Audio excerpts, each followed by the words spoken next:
continuación cedemos el uso de la palabra a don Héctor Galeano para que nos exponga lo relativo a este ordenamiento legal tan importante. Muchas gracias. Pues como siempre un placer, Martín, Fernando, Norma, todos ustedes, siempre es un placer encontrarme por aquí. Yo siempre me he sentido muy cercano al notario del Estado de México, grandes amigos, y hay uno que otro alumno también por aquí, en este lugar. Dicen, lo siento por los que ya me escucharon en alguna otra ocasión con este tema, ya me está diciendo hasta Mario Villanueva de Puebla que voy a tener que cambiar hasta los chistes, en razón de que ya están muy vistos, ya están muy escuchados. No, pero quiero aprovechar esta vez, puede ser diferente, en razón de que entiendo, nos encontramos pues casi exclusivamente notarios, espero que, si no es que todos, o a lo mejor la inmensa mayoría sí, porque a veces no es tan sencillo hablar de estos temas cuando sabemos que va a haber un periódico que diga que la ley contra el lavado está en pañales y se lo atribuyan a los notarios, o digan que se trata de una ley surrealista, que sí lo es. Pero bueno, entonces vamos a tratar de repasar nuevamente la ley con algunas particularidades. Ya ven que soy medio inquieto y no se me da esto mucho de estar sentado. A ti te va a encargar el teléfono. ¿Cómo cuánto tiempo tenemos? El que sea. No tanto. Bueno, primeramente recordemos y tengamos presente que esta ley se publica, como ustedes saben, 17 de octubre, entra en vigor 9 meses después. La entrada en vigor de la ley no significa para nosotros, verdaderamente, un cambio importante en la forma del ejercicio notarial, en comparación con los demás agentes, con los demás profesionistas, con las demás profesiones no financieras designadas que están señaladas en la ley. En el desarrollo de la plática, ustedes mismos comprenden que la inmensa mayoría de las obligaciones que impone son cumplidas por el notariado. Malo el despacho de contadores, malo el despacho de abogados, malo el vendedor de automóviles, malo el que blinda, malo el joyero, malo el casinero, etcétera, etcétera, que no están habituados a cumplir una función de orden público como la que cumple el notario, día a día. Entonces, eso para mí es muy claro. Es mucho más digerible para nosotros entender una legislación de esta naturaleza que para ellos. Tengamos también presente que la ley es novedosa, la materia es novedosa para las actividades y profesiones no financieras, no así para las financieras. Las financieras traen muchos años sujetos a supervisión y supuestamente, como han dado resultado todas las disposiciones administrativas encaminadas a las instituciones financieras, el blanqueador de activos comenzó a mirar otros sectores de la economía. Para un proceso que no se presenta normalmente en un solo momento. Es decir, es muy difícil realmente imaginar casos en que hay blanqueo de activos en una sola operación. Normalmente es un proceso en donde nos vamos a ver involucrados en varios instrumentos, hasta lograr el blanqueo. Sucede exactamente lo mismo que en las instituciones financieras. ¿Qué acaso cuando se introduce el dinero en la ventanilla bancaria ya se blanqueó el capital? Necesita seguir un proceso de dispersión, de alejamiento del ilícito, hasta poder disponer del dinero.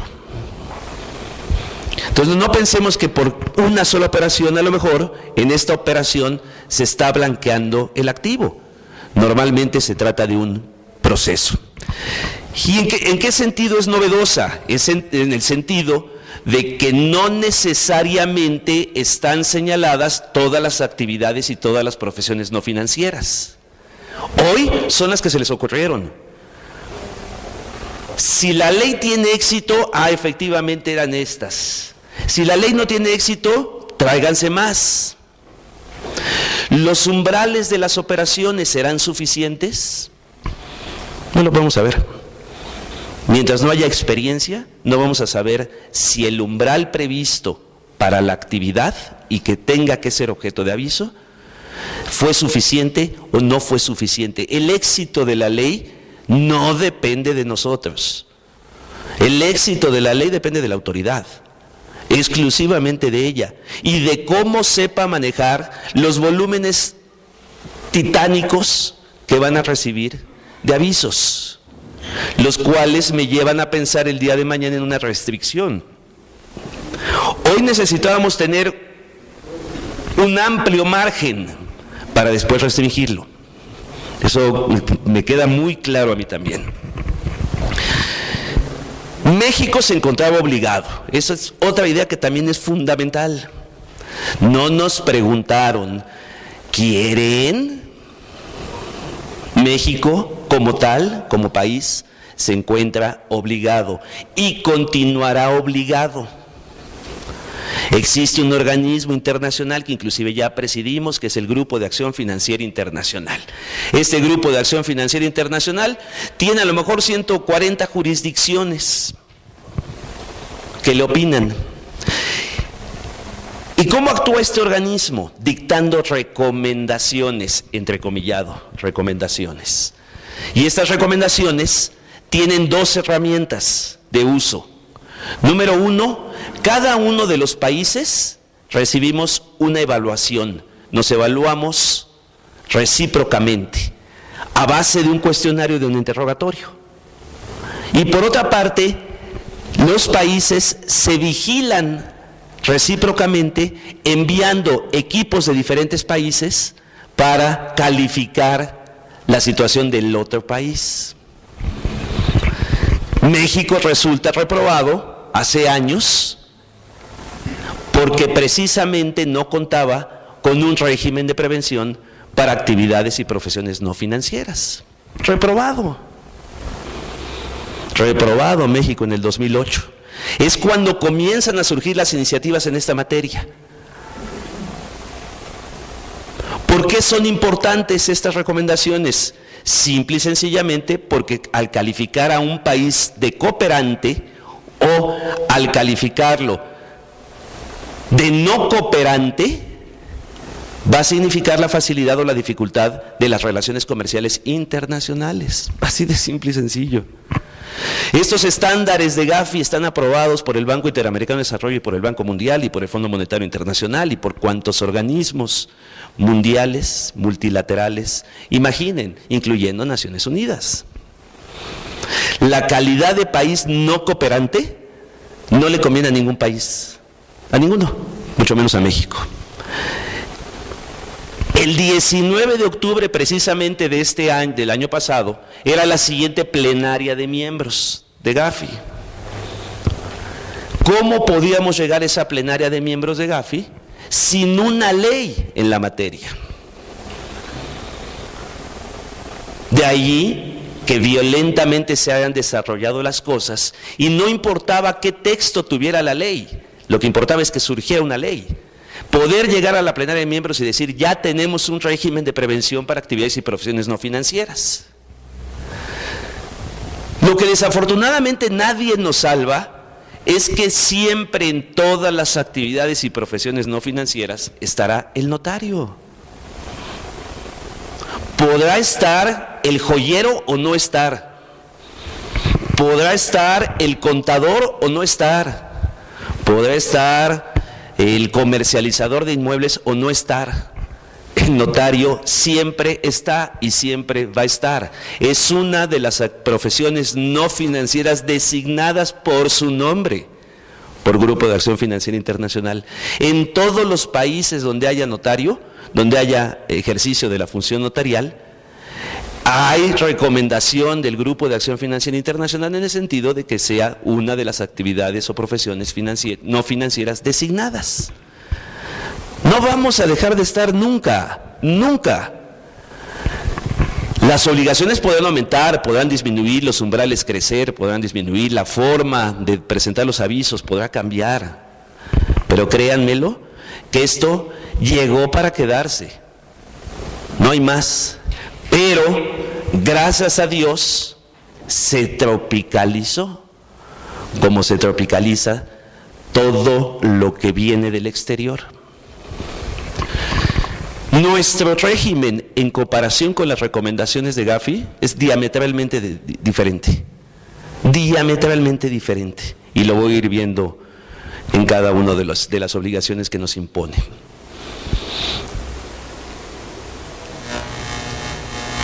En el proceso, ustedes recuerdan, la iniciativa más importante, la del Ejecutivo Federal, agosto del 2010, aprobada por el Senado en 2011, aprobada por diputados con más de 60 modificaciones en el 2012, y en un proceso extra urgente a partir del 1 de septiembre y hasta lograr su publicación el 17 de octubre, precisamente porque el 19 de octubre existía esta plenaria de miembros. Vamos a comenzar con la ley. La ley desde su denominación está mal. No es para la prevención e identificación, es para la prevención y detección. Tan es así que en su objeto, en su artículo 1, sí señala como la finalidad de la ley detectar, no identificar. No corresponde a la actuación del notario detectar una operación de recursos con recursos de procedencia ilícita. No se trata de identificar, se trata de detectar, pero no la vamos a detectar nosotros, la va a detectar la autoridad. Todo mundo llama blanqueo de activos, nosotros le llamamos delito de operaciones con recursos de procedencia ilícita, que yo creo que es el de los delitos más difíciles de poder probar, porque se requiere probar mediante circunstancias fácticas el conocimiento que se tiene de que el recurso procede de una conducta o de una actividad ilícita, para poder juzgar a alguien o procesar a alguien por lavado de dinero. Y es ahí donde se atora el procedimiento. Por eso son tan pocos los casos de procesados penalmente por este delito. Porque para probar que se tenía conocimiento al momento de utilizar el recurso que provenía de una actividad ilícita. Ese no es el problema de México. El problema de México se llama informalidad. El problema de México se llama uso de recursos, muchos casos lícitos, pero informales. Soy abogado litigante y le digo a mi cliente, te voy a cobrar 100,000 pesos, ¿quieres tu recibo?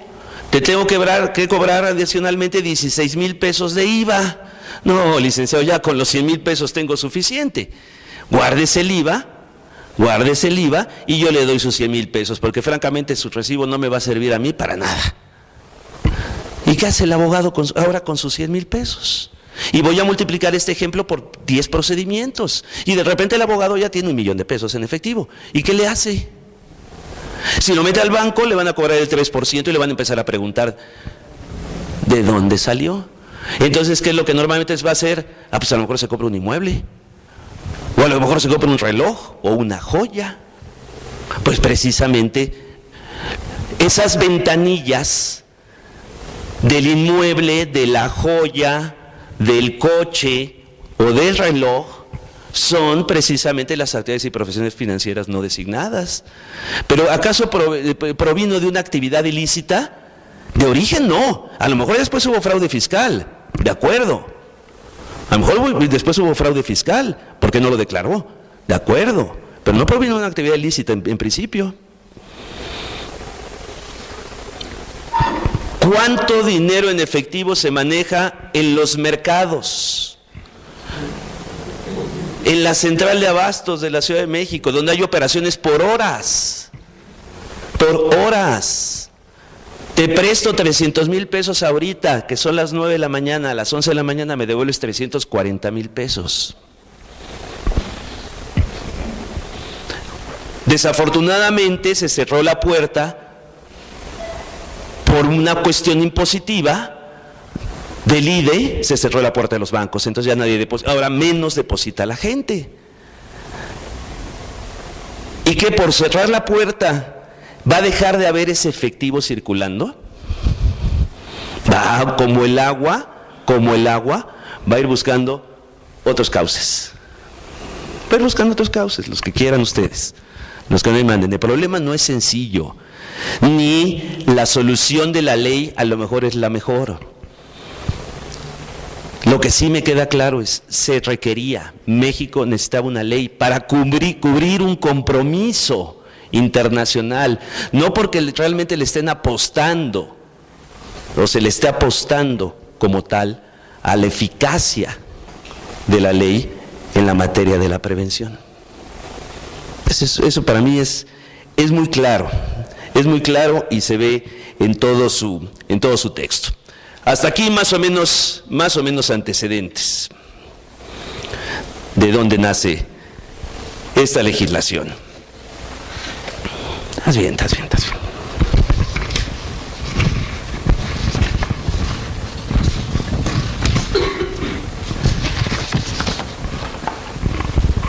Ya en lo que respecta a nosotros, como notarios, nos involucra en un alto porcentaje de las operaciones, no tengo duda. Si comenzamos a revisar las denominadas actividades vulnerables, que por cierto, aquellos que revisan la ley, nos preguntamos, ¿quién es el que realiza la actividad vulnerable? Pues a veces parece que es el notario, y a veces parece que son las partes. Yo digo que tienen que ser las partes los que celebran la actividad vulnerable, y yo soy el que la autoriza. Pero en fin, nos señalan como actividades vulnerables, digo yo, 5 grandes sectores. Pero esos 5 grandes sectores desafortunadamente cubren el 85% de los instrumentos autorizados por el notario. Compraventa o constitución de derechos reales sobre inmuebles. Transmisión o constitución de derechos reales sobre inmuebles. Bueno, nos excepcionan las garantías a favor de instituciones del sistema financiero e instituciones de vivienda.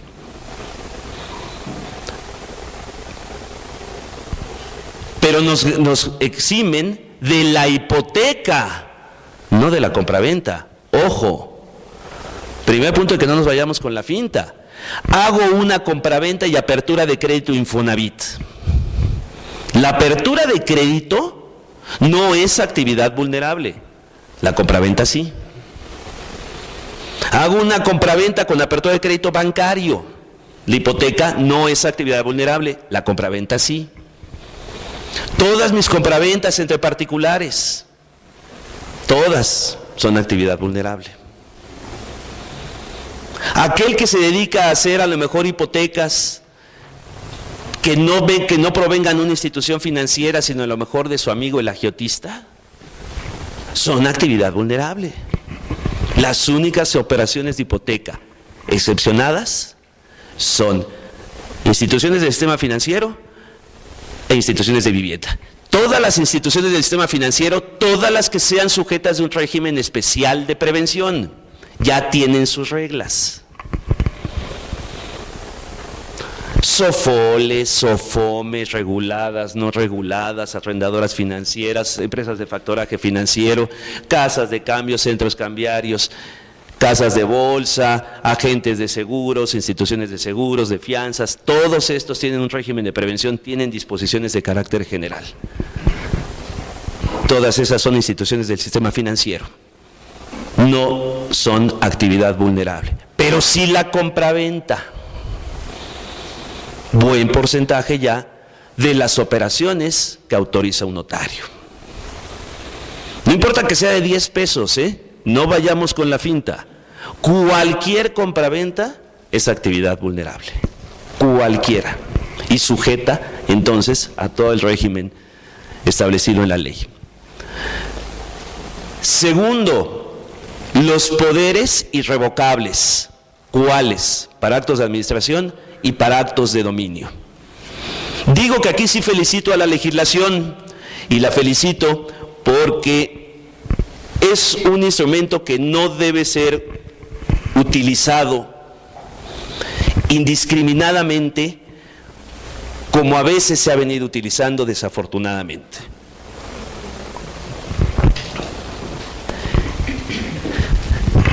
¿Cuántas veces hay un traspaso, entrecomillado? Hasta en el periódico lo vemos, se traspasa crédito. Persona que tiene un crédito con el Infonavit, que obtuvo como en el carácter de derechohabiente, que es propietario de un inmueble y que se lo vende a otro sujeto mediante un traspaso. Y lo más que se nos ocurre hacer es un poder irrevocable para actos de dominio. Y que el propietario económico, el comprador, continúe pagando el crédito del Infonavit que tiene otorgado el vendedor enajenante y titular del bien por escrituras y registral. Ese es el famoso traspaso. Esta es una operación que a nadie le conviene. Y conste, no estoy diciendo que ahí esté lavando dinero.